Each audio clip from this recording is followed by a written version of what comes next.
스가랴서에는 8개의 환상이 나오는데 오늘 스가랴 3장은 네 번째 환상으로 하늘에서 일어나는 일의 환상입니다.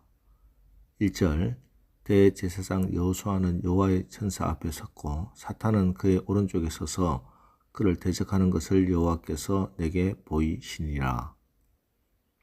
스가랴가 환상을 보는데 대제사장 여호수아가 천사 앞에 서 있고 그 오른쪽에 사탄도 있습니다.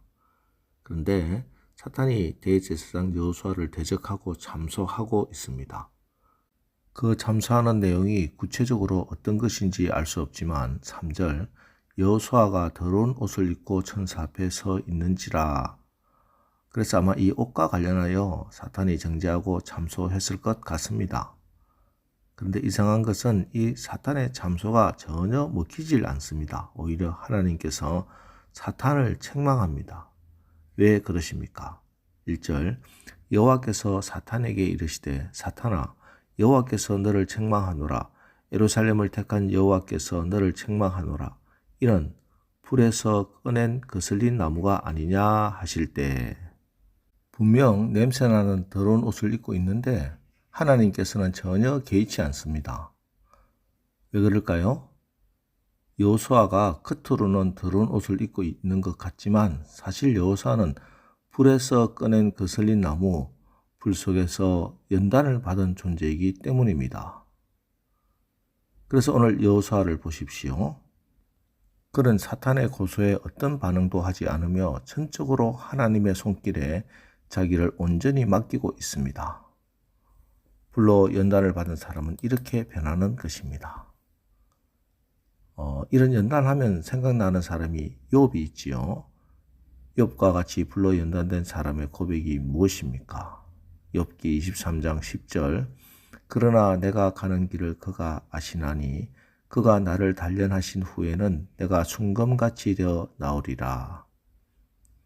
내가 가는 길을 그가 아시나니 이 말은 하나님이 자기 인생의 주도권을 가지고 있다는 고백입니다. 이렇게 전적으로 하나님의 손길에 자기를 온전히 맡기고 불로 연단을 받게 되면 그의 옷은 더럽혀질 수 있으나 그의 영은 그의 믿음은 순금같이 정금같이 되는 것입니다. 그래서 성령께서는 베드로 사도를 통해서 우리를 연단하려고 오는 불시험을 이상한 일 당하는 것 같이 이상히 여기지 말고 오히려 우리가 그리스도의 고난에 참여하는 것으로 즐거워하라고 말씀합니다.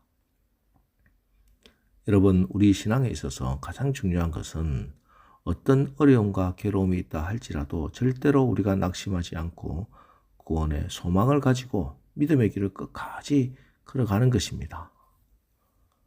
출애굽 사건을 보십시오. 이스라엘 백성이 출애굽하여 홍해를 건넙니다. 그리고 들어간 곳이 광야입니다. 하나님이 이스라엘 백성들을 광야로 내모시는 것은 하나님께서 우리에게 좋은 것 주실 수가 없어서 또 우리를 괴롭게 하기 위해서가 아닙니다. 지금은 영광된 자리로 가기 위한 과정이라는 것입니다. 그래서 하루하루 살아가는 삶의 목적이, 삶의 이유가 이 광야에서 좀 더 좋은 텐트 치고 사는 것이 아니라 젖과 꿀이 흐르는 가나안 땅을 가는 것입니다. 고린도후서 4장 17절 우리가 잠시 받는 환난에 경한 것이 지극히 크고 영원한 영광에 중한 것을 우리에게 이루게 함이니 지금 여기서 잠시 받는 환난에 경한 것이 장차 영원한 영광에 중한 것을 이루는 중입니다.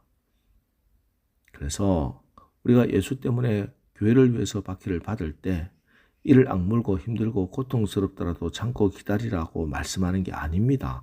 적극적으로 즐거워하고 기뻐하라고 말씀합니다. 그때 하늘에서 상이 클 거라고 하십니다. 그렇습니다. 참된 그리스도인은 손해보면서 기뻐하고 억울해도 기뻐하고 속이 뒤집혀도 기뻐하는 사람들입니다. 왜냐? 하나님이 보고 계시기 때문입니다. 하나님이 모두 아시기 때문입니다. 하나님께서 지금 이 길을 인도하고 계시기 때문입니다.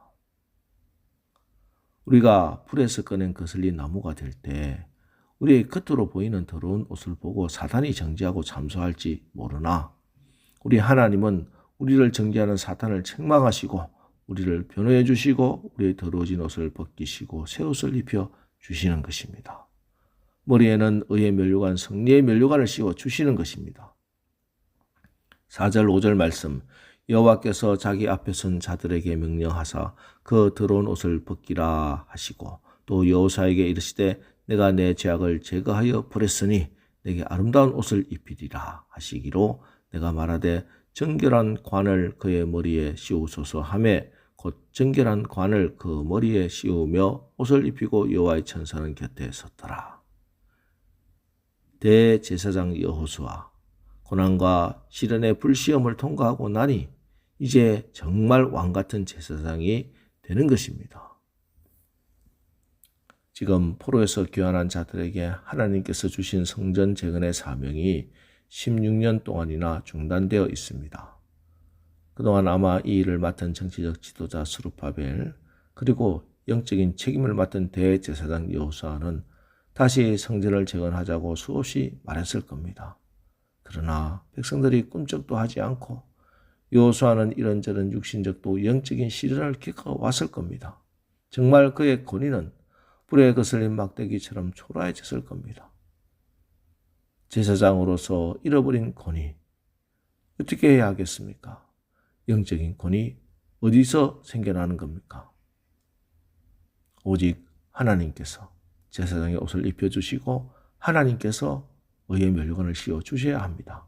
그럴 때 진짜 왕같은 제사장이 되는 것입니다. 사탄이 아무리 사람들을 충동질해서 그 권위를 깎아내리고 땅에 떨어뜨리고 그의 말을 듣지 않고 괴롭게 하고 분탕질을 한다고 하더라도 하나님께서 깨끗한 옷을 입히시고 정결한 관을 씌우시면 그 권위가 하늘로부터 임하는 권위가 된다는 말씀입니다.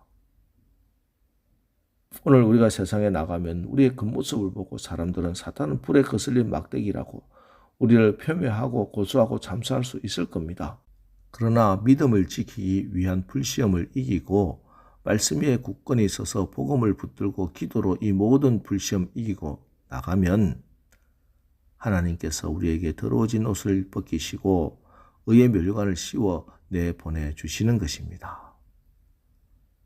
그래서 이렇게 영적 권위를 권세를 가지고 나가는 우리가 해야 할 일이 무엇입니까? 7절 만군의 여호와의 말씀에 네가 만일 내 도를 행하며 내 규례를 지키면 네가 내 집을 다스릴 것이요 내 뜰을 지킬 것이며 내가 또 너로 여기 섰는 자들 가운데 왕래하게 하리라. 하나님께서 주신 영적 권위 지키는 방법은 너는 내 말과 내 규례를 지켜 행하라. 어떤 일이 있더라도 사람들의 말에 흔들리지 말고 하나님 말씀만 붙들고 지키라는 것입니다. 오늘 우리가 세상에 나가서 승리하려면 권위와 권세가 있어야 합니다. 여러분 가정에서도 부모로서의 권위가 있어야 하고 여러분의 말에도 권세가 있어야 사람들이 여러분의 말을 인정할 겁니다. 오늘 하나님께서 대제사장 여호수아에게 영적 권위를 주셔서 회복시키는 이 말씀이 우리를 회복시키는 능력의 말씀, 은총의 말씀이 되어서 오늘 하루도 여러분 승리하는 왕같은 제사장들로 다 사시기를 주님의 이름으로 축원합니다. 기도하겠습니다. 하나님, 오늘 사탄은 불에 거슬린 막대기 같은 우리의 겉모습을 펴고 폄훼하고 더러워진 옷을 두고 끊임없이 잠수하고 고발하지만 우리 하나님은 믿음을 지키고 불시험 이기는 자에게 새 옷을 입히시고 면류관을 씌워서 왕같은 제사장의 권위를 주십니다. 이제 우리에게 하나님의 자녀의 권위, 예수 이름의 권세 주셨으니 하나님의 말씀 한 가지만 붙들고 그 말씀 지키며 우리에게 주신 영적 권위 지키며 세상에 굴복하지 않고 세상을 다스리며 살아가는 오늘 하루 되게 하옵소서. 예수님의 이름으로 기도합니다. 아멘. 자, 이제 오늘 말씀을 붙들고 주여 오늘 하루 우리의 삶이 하나님의 말씀 위에 굳건히 서서 하나님이 주신 권위로 세상을 이기며 살아가게 하옵소서. 우리 합심해서 기도하고 나가겠습니다. 우리 기도하겠습니다.